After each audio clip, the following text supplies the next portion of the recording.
2016년 첫 주일을 주 앞에 나와 예배하는 여러분 모두를 축복합니다.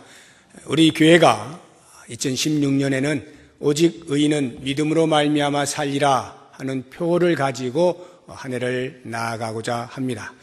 이 말씀은 로마서 1장 17절에 있는 말씀인데요. 주일 오전에 제가 로마서를 강의하고자 합니다. 첫 자리에 이 표의 말씀이 있어서 그냥 순서를 따라서 진행을 하면 될 것 같습니다. 아마 제 생각으로는 우리 한국교회뿐만 아니라 전 세계적으로 목사님들이 가장 많이 설교한 본문이 어디냐 하면 아마도 로마서라고 말을 해도 과언이 아닐 것입니다. 그만큼 목회자들뿐만 아니라 온 성도들에게 애독되어지고 있는 말씀이 로마서입니다. 우리 교회에서는 제가 처음으로 말씀을 전합니다만 몇 년 전에 이미 김상훈 교수님께서 저녁 오후 예배 시간에 강해를 다 하셨죠. 물론 여러분들이 기억을 못하실 것을 제가 확신하기 때문에 이렇게 오전에 다시 또 말씀을 전하는 겁니다. 두 번을 들으시면 조금 더 기억이 나실 수가 있고 아마 그 이전에도 여러분들이 많이 들으셨을 터이니까 또 새롭게 이렇게 기억을 더듬어 가시면서 말씀을 들으시면 훨씬 더 은혜가 되지 않을까 이런 생각이 듭니다.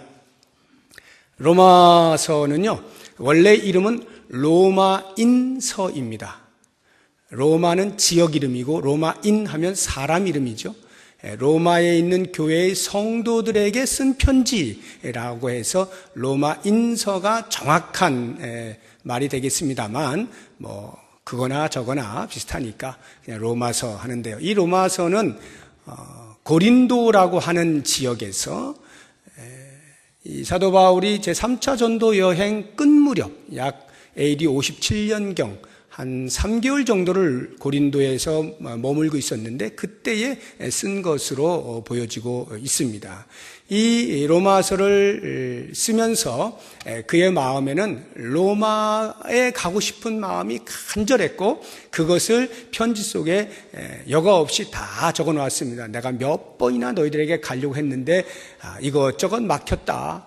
지금도 나는 너희들에게 가고 싶다. 하면서 그 가고 싶은 이유 목적을 몇 가지 오늘 본문 속에서 우리에게 알려주고 있는데요. 11절을 보시게 되면 내가 너희 보기를 간절히 원하는 것은 어떤 신령한 은사를 너희에게 나누어 주어 너희를 견고하게 하려 함이니 여기 신령한 은사 우리의 영적인 은사들도 이야기할 수 있겠습니다만 여기에서 우리가 기본적으로 말씀드릴 수 있는 것은 복음이라 보시면 되겠어요. 이 복음을 전달함으로써 그들을 견고하게 세우고자 하는 목적으로 방문하려고 했던 것이고요. 두 번째로 12절을 보시면 이는 곧 내가 너희 가운데서 너희와 나의 믿음으로 말미암아 피차 안위함을 얻으려 함이라.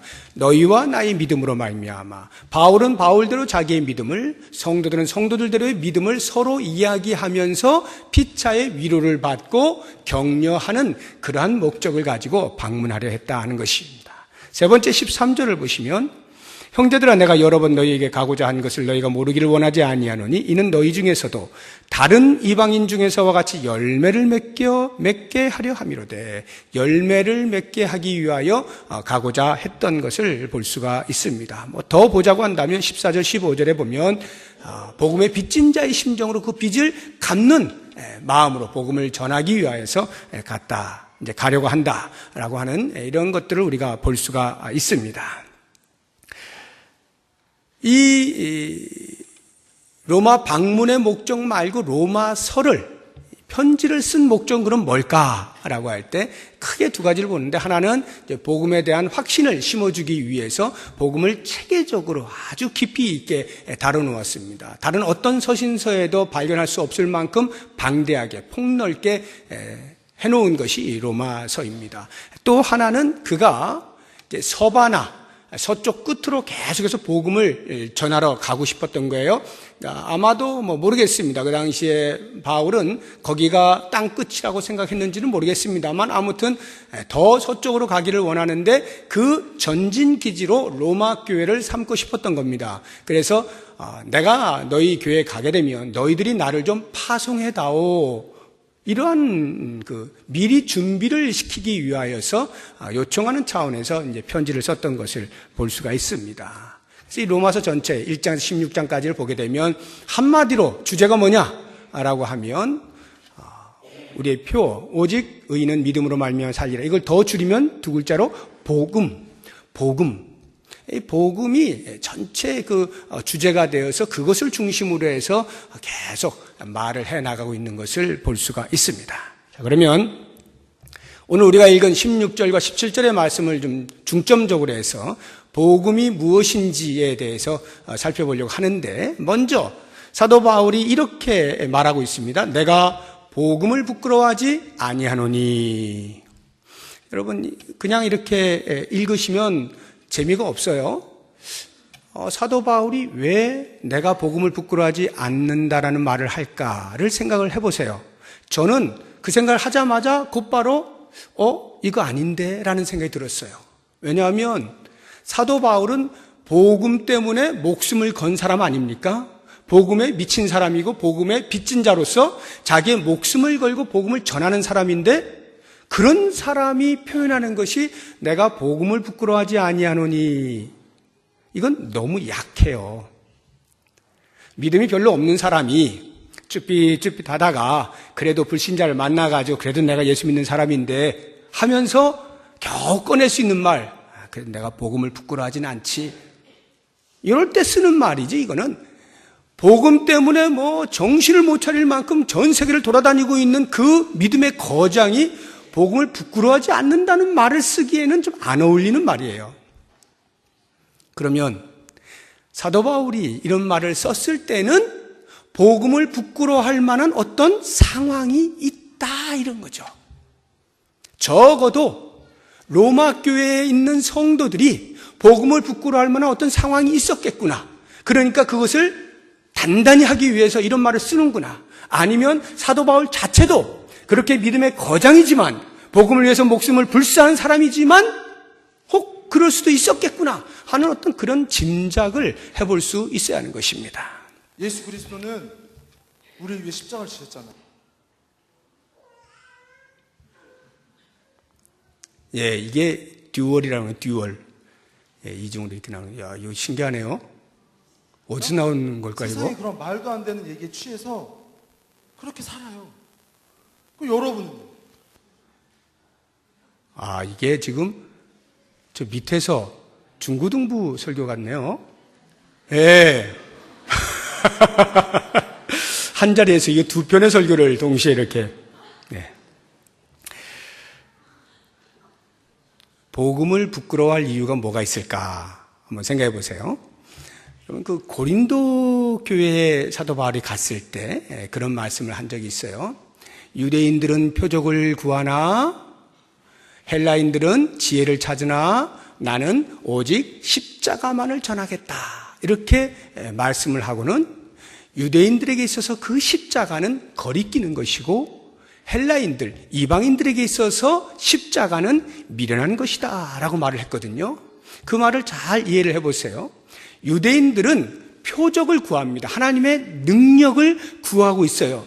그런데 십자가가 능력이요, 십자가가 표적이요 라고 말을 하면 그들 마음이 어떻겠어요? 지금 하나님의 능력이 쏟아져 내려와가지고 자기들의 억울함을 풀어주고 로마로부터 해방되어지고 뭔가 높은 자리에 올라가는 이런 표적, 능력을 구하고 있는데 갑자기 십자가가 능력이요 라고 하면 그 십자가는 유대인들에게 있어서는 하나님의 저주를 받은 자리잖아요. 그러니까 그 저주받은 십자가를 들고 이게 하나님의 능력이요라고 하면 그들이 기다리고 있는 그 메시아, 그 길에 거리끼는 것이 된다 이 말이에요. 그래서 십자가를 거부하는 거예요. 복음이 부끄러운 거예요, 유대인들에게는. 헬라인들은 어떻습니까? 지혜를 찾습니다. 어디에 지가 있지 않나? 헬라 철학에 꽉 차서 그 지혜를 추구하는 그러한, 숭상하는 그러한 자리인데 십자가가 지혜요라고 말을 하면 그들에게 있어서 십자가는 뭡니까? 로마의 형벌 중에 극악무도한 죄인에게만 내리는 형벌이 십자가 형벌이거든요. 그러니까 그런 죄인이 죽는 그 자리에서 무슨 지혜를 찾을 수 있겠는가? 이 미련한 것들아 하고 이방인들이 말하지 않겠어요? 그리고는 그 십자가를 내팽개치는 거죠. 그런 십자가를 내가 만약 받아들인다면 얼마나 부끄러운 것이 되겠어요. 부끄러운 것입니다. 복음은 외견상으로 볼 때 별 볼 일이 없어요. 그냥 십자가에서 죽은 그것이 뭐 대수입니까? 그러니까 내세울 게 없는 복음이다 이런 말이에요.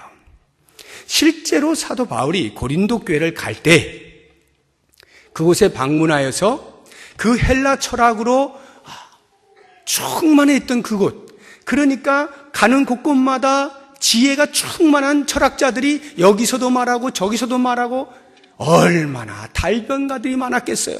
사도 바울도 사실 말하면 뒤지지 않는 사람입니다.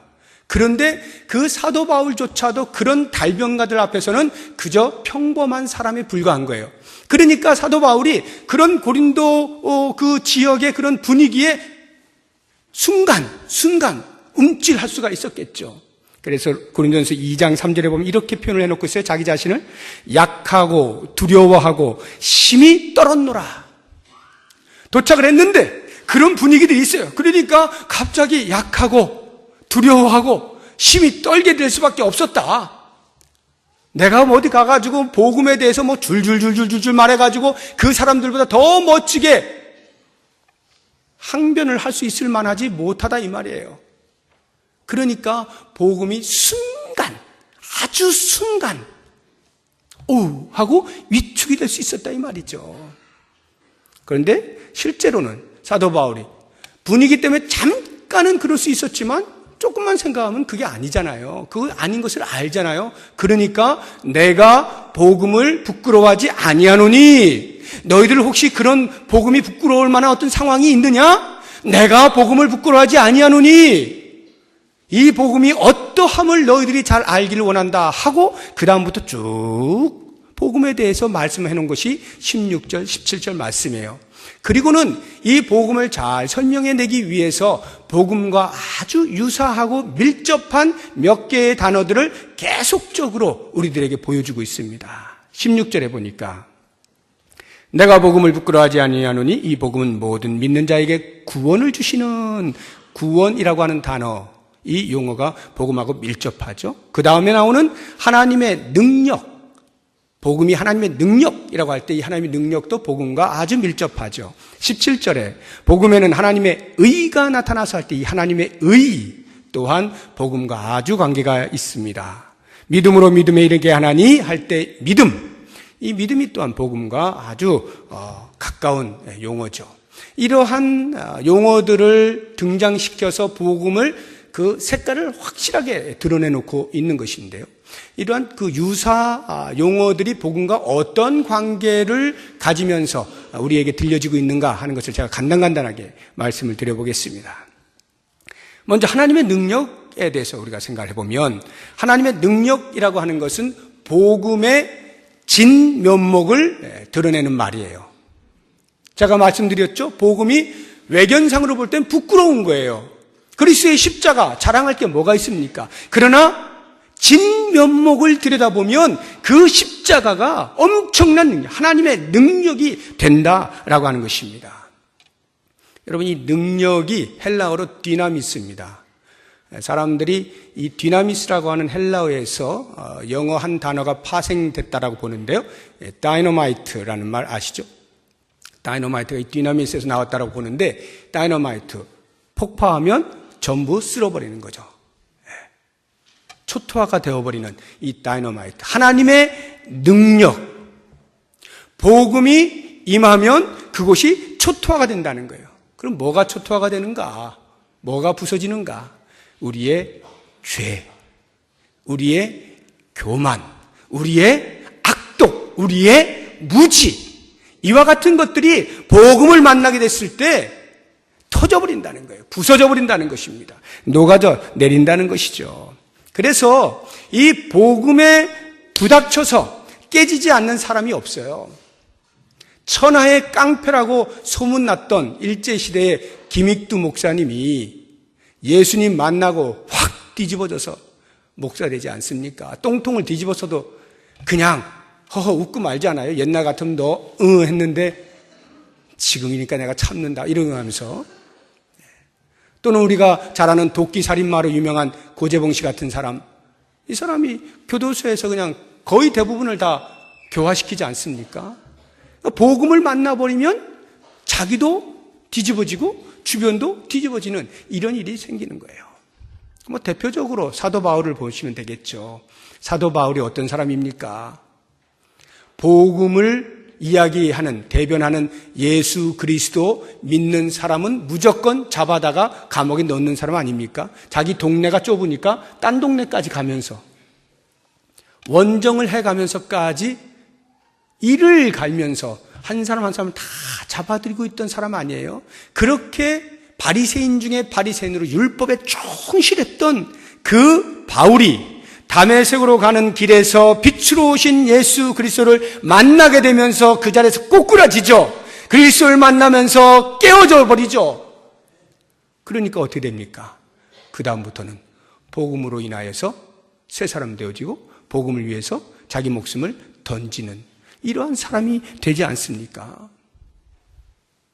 내가 그리스도와 함께 십자가에 못 박혔나니 그런즉 이제는 내가 사는 것이 아니요 오직 내 안에 그리스도께서 사시는 것이라. 이것이 복음을 만난 사람의 자연스럽게 나오는 고백이에요.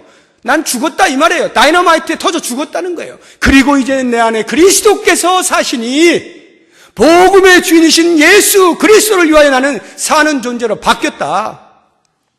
얼마나 멋진 고백입니까? 복음을 만나면 하나님의 능력이 이렇게 나타나 버리는 것이죠. 여러분, 복음을 알고 있습니까? 복음의 능력을 맛보셨습니까? 깨어지셨습니까? 한번 돌아보시고 그 다음에 구원에 대해서 한번 생각해 보죠. 이 구원이라는 단어를 썼을 때 사도 바울은 이 복음의 가치 또는 복음의 결과를 나타내 주고 있는 거죠. 복음이 어느 정도로 가치가 있는 것이냐를 이 구원이라고 하는 단어를 통해서 우리에게 보여주고 있는 것입니다. 복음은 죄로 죽은 우리 인간을 다시 살리는 것이잖아요. 죄로 죽은 우리 인간을 다시 살리는 것. 이것이 구원 아닙니까? 그렇다고 하면 이 구원은요, 무엇으로부터의 구원이 있고 무엇을 향한 구원이 있어요. 이 두 가지 구원 중에서 무엇으로부터의 구원이라고 하는 것은 죄로부터의 구원을 말하는 것입니다.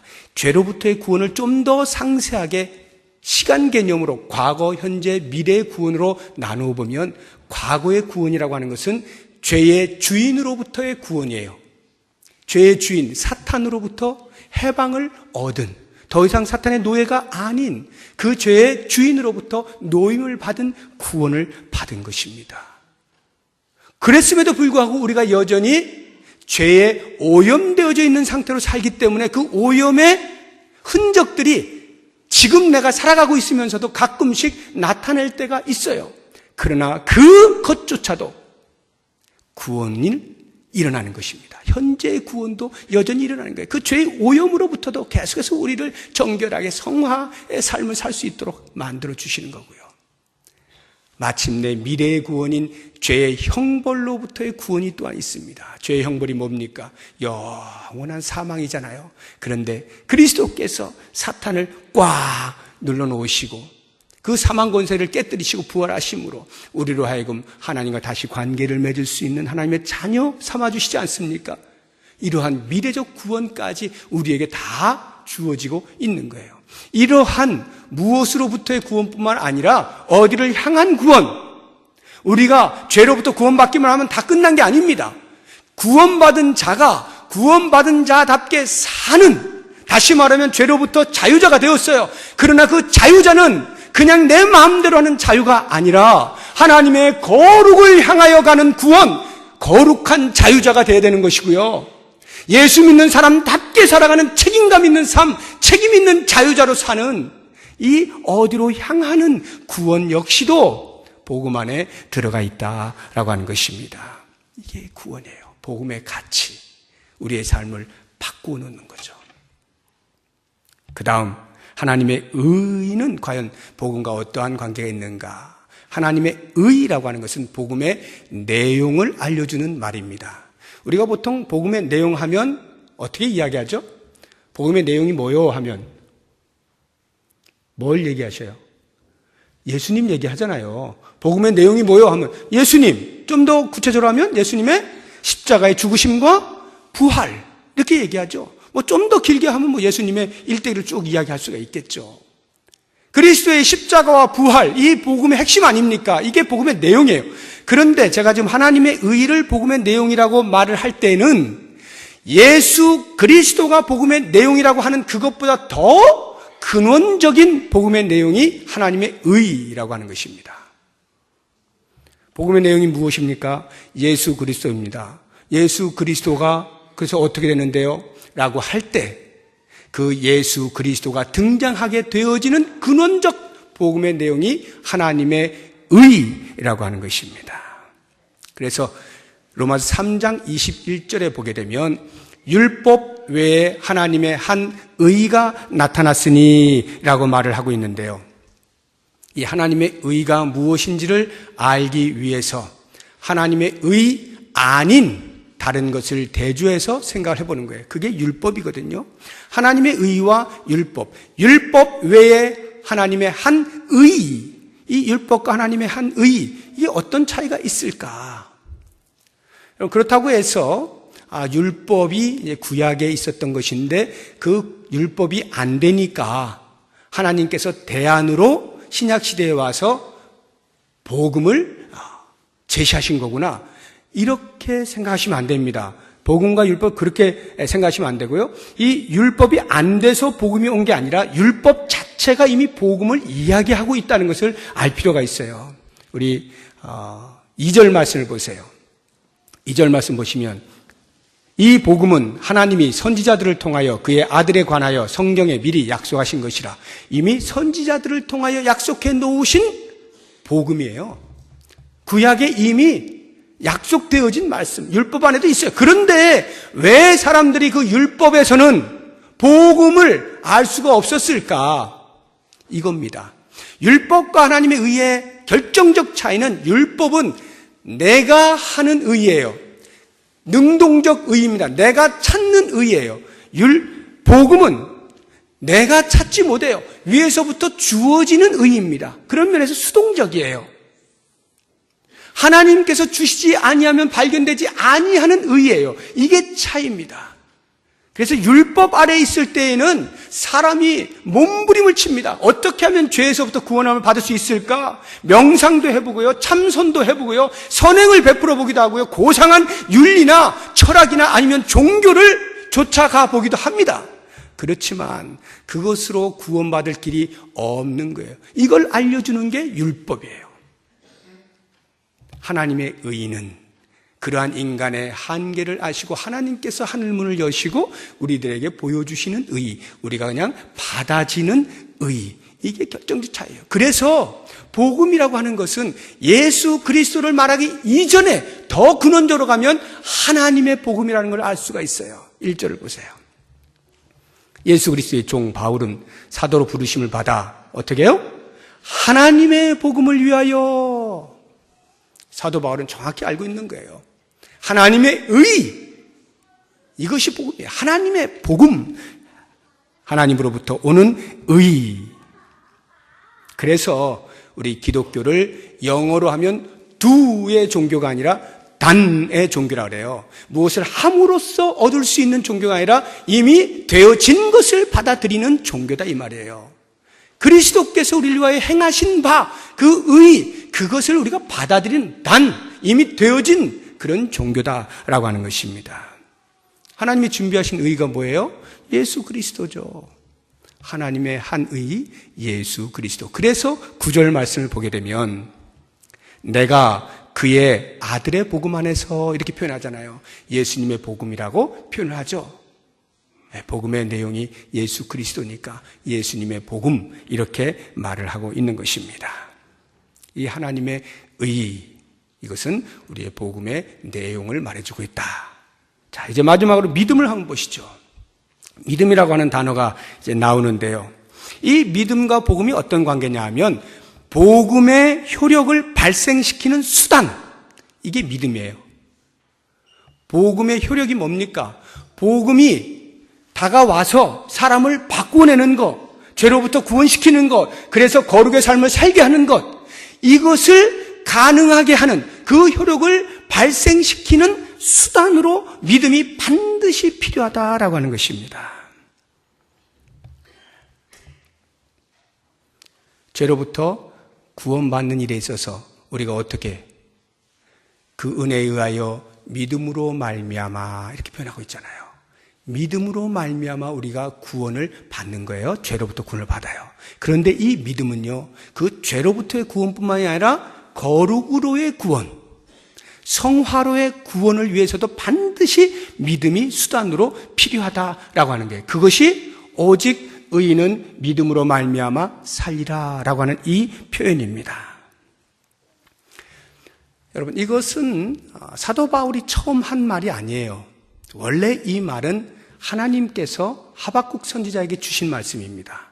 하박국서 2장 4절에 보면 이 말씀이 그대로 나와요. 그것을 사도 바울이 인용한 거거든요. 그럼 왜 하나님께서 하박국 선지자에게 이런 말씀을 하셨느냐? 그 배경을 보면 이런 거예요. 하박국 선지자가 하나님께 기도합니다. 하나님, 지금 우리 민족을 보십시오. 이 이스라엘 백성들 보십시오. 악이 극에 달했습니다. 이거 가만 보고 계실 겁니까? 어떻게 손 좀 봐주셔야 되지 않겠습니까? 이랬더니 하나님께서 하시는 말씀이 그래 알았다 하고는 손을 보시는데 그 옆나라 바벨론, 이스라엘 백성들보다 더 악한 이방인, 하나님을 알지도 못하는 그러한 바벨론의 손에 붙여버리시는 거예요. 하박국 선지자가 깜짝 놀랐습니다. 아니 하나님, 이게 무슨 일입니까? 제가 우리 백성 손 좀 봐달라고 했더니 우리보다 더 악한 그런 나쁜 사람들의 손에 의해서 우리를 멸망시키시다니요. 하나님 제정신이십니까? 아니 제가 그렇게 부탁했기로서니 어떻게 그렇게 하실 수가 있습니까? 하나님, 이런 엉뚱한 대답을 해주실 수가 있습니까? 하고는 수치심을 느끼는 거예요. 야, 우리가 하나님의 백성인데 이게 어떻게 하나님을 알지도 못하는 사람들에 의해서 이렇게 짓밟힘을 당하는가? 수치심을 느끼고 하나님 앞에 항거하는 거예요. 불만과 불평을 쏟아 붓는 것입니다. 하나님, 어떻게 이럴 수가 있습니까? 그럴 때 하나님께서 하박국 선지자에게 말합니다. 얘야, 지금부터 내가 너에게 묵시를 주겠다.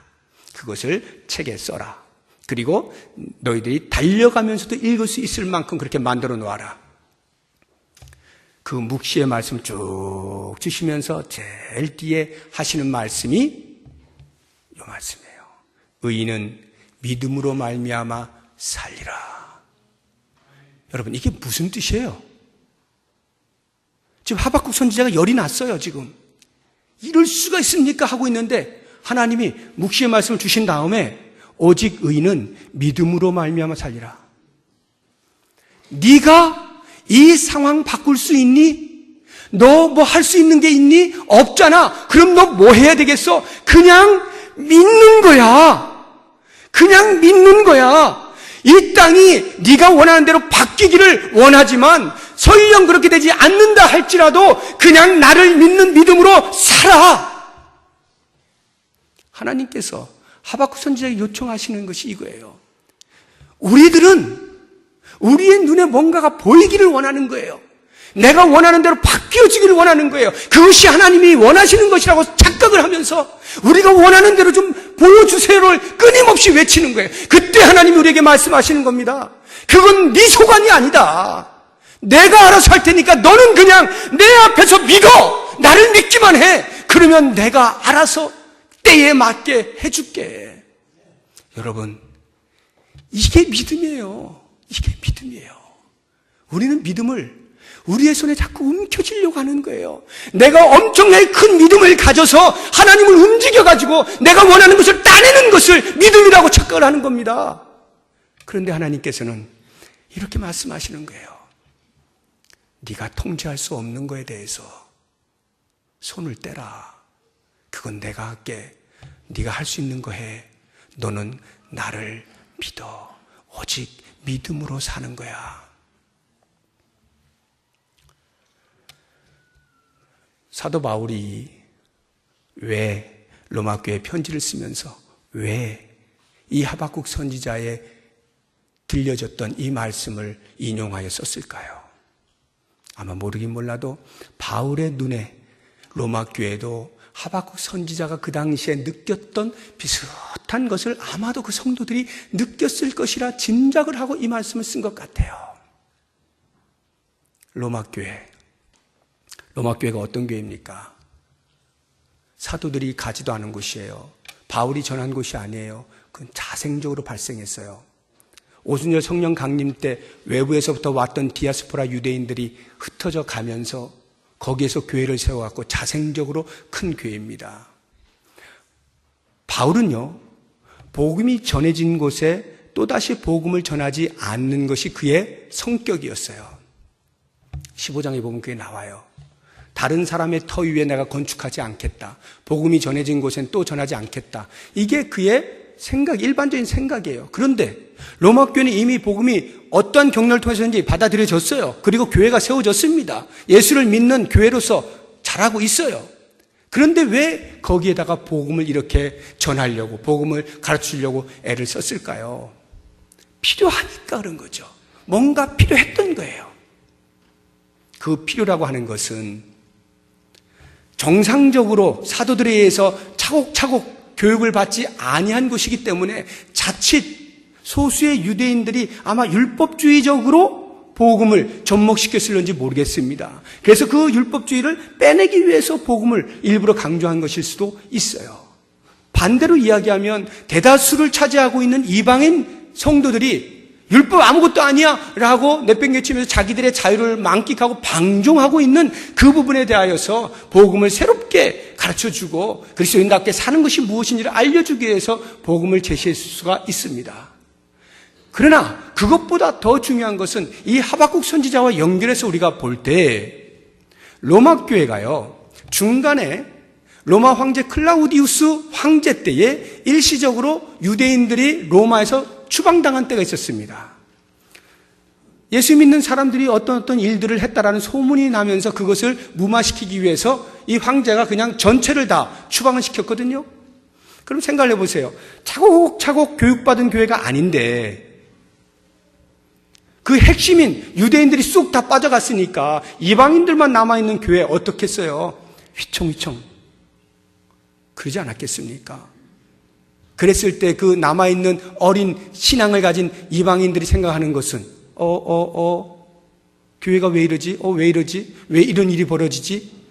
분명히 예수님이 교회의 주인이신데 능력의 왕이시고 만왕의 왕이신데 어떻게 이렇게 되지? 왜 로마가 권력으로 누를 때 교회가 이렇게 힘없이 핍박을 받고만 있지? 이상하지 않겠습니까? 의심스럽지 않겠어요? 이거 정말 우리의 믿음이 맞는 것인가? 정말로 예수님이 능력의 주님이신가? 만왕의 왕이신가? 만주의 주이신가? 이런 생각들이 있을 수가 있는 것입니다. 왜요? 그들이 생각할 때는 우리가 이렇게 잘 믿고 있으면 이 믿음의 주이신 예수님이 우리를 보호하시고 지키셔서 그런 외부의 핍박으로부터 보호하시고 그들을 오히려 물리치시고 여기에 진정한 힘이 있다라고 하는 것을 보여주셔야만 맞을 것 같은 그들의 생각 때문에 그렇게 현상이 나타나지 않는 것에 대하여 마음이 이상한 거예요. 믿음이 흔들리는 거예요. 이게 복음 맞나? 이런 생각이 드는 거예요. 그랬을 때 사도 바울이 이 말을 하고 있는 거예요. 오직 의인은 믿음으로 말미암아 살리라. 환경이 어떻게 되든지 그 환경이 중요한 게 아니라 의인은, 성도는 믿음으로 말미암아 사는 것이다. 그래서 17절 앞에 보면 복음에는 하나님의 의가 나타나서 믿음으로 믿음에 이르게 하나니 이렇게 표현했어요. 믿음으로 믿음에. 이게 무슨 뜻입니까? 이건 국문학자가 해석을 해도 안 될 거예요. 믿음으로 믿음에 이르게 한다. 이게 무슨 뜻이에요? 쉽게 이야기하면 처음부터 마지막까지 전체가 다 믿음뿐이다 이 말이에요. 알파와 오메가다. 우리의 성도의 삶은 처음도 믿음이요 과정도 믿음이요 그 끝도 믿음이다. 믿음으로 믿음에 이르게 하나니 오직 의인은 믿음으로 말미암아 살리라. 어떤 상황과 관계없이 오직 믿음이다. 내가 믿음이라고 말할 수 없을 만한 상황 속에 봉착해 있다 할지라도 우리가 할 수 있는 것은 그 하나님께서 묵시해 놓으신 말씀을 때를 따라서 지켜내시고 성취하실 것을 믿는 믿음으로 사는 것이다. 하나님의 의가 우리 인간들을 바꿔내고 구원의 자리에 이르게 하실 것을 믿는 믿음으로 사는 것이다. 성도된 우리가 하나님의 영광을 위하여서 하나님께서 원하시는 때에 그 영광을 드러내는 것을 믿음으로 사는 것이다. 오늘 나는 다른 그 어떤 것 아닌 오직 믿음으로 사는 것이다. 이 말씀을 하고 있지 않겠습니까? 그렇다고 하면 이제 성도 여러분, 21세기를 살고 있는 우리들에게 이 말씀은 어떻게 들려져야 하겠습니까? 내가 아무것도 할 수 없는 지경에 이르렀을 때, 믿음이 무용지물인 것처럼 보여질 때, 열심히 신앙생활 하는데 아무것도 손에 잡히는 것이 없는 초라한 모습으로 살아가게 될 때, 과연 우리는 어떻게 해야 되겠어요? 생각하십시오. 하박국 선지자, 로마교회, 그리고 21세기 지금 이 시간 살고 있는 우리들, 들려주시는 말씀, 오직 의인은 믿음으로 말미암아 살리라. 우리가 성도입니까? 성도입니까? 그러면 성도는 예수 그리스도의 것이라 6절에 말씀하고 있습니다. 성도입니까? 그러면 하나님의 사랑을 입은 자라 7절에서 말씀하고 있어요. 우리가 그리스도의 것이고 하나님의 사랑을 입은 자라고 한다면 설령 지금 당장 내 눈에 내가 원하는 모습으로 펼쳐지지 않는다 할지라도 그 하나님의 사랑과 그리스도의 왕 되심이, 주인 되심이 우리를 그냥 놔두시겠습니까? 하박국 선지자의 고백으로 이끌어가지 않겠어요? 무화과 나무가 없어도, 외양간에 소가 없어도 나는 오직 여호와로 말미암아 기뻐할 것이다 라고 하는 이 놀라운 고백이 2016년 한 해 동안에 오직 의인은 믿음으로 말미암아 산다라고 하는 이 고백을 하는 우리 모두에게 있어지기를 주의 이름으로 축복합니다. 기도하겠습니다. 하나님 아버지, 믿음으로 살겠습니다. 우리가 복음이 무엇인지 머리로 알고 있고 말할 수도 있고 가슴으로 받을 수도 있지만 그 복음이 내 삶에서 드러나는 일에는 얼마나 부족했는지 고백합니다. 주님, 이제는 오직 믿음으로 사는 이것으로 인하여서 2016년 하루하루가 하나님의 행하실 바를 기대하면서 그 믿음의 열매를 맺으며 살아갈 수 있는 복을 허락하여 주시옵소서. 예수님의 이름으로 기도드립니다. 아멘.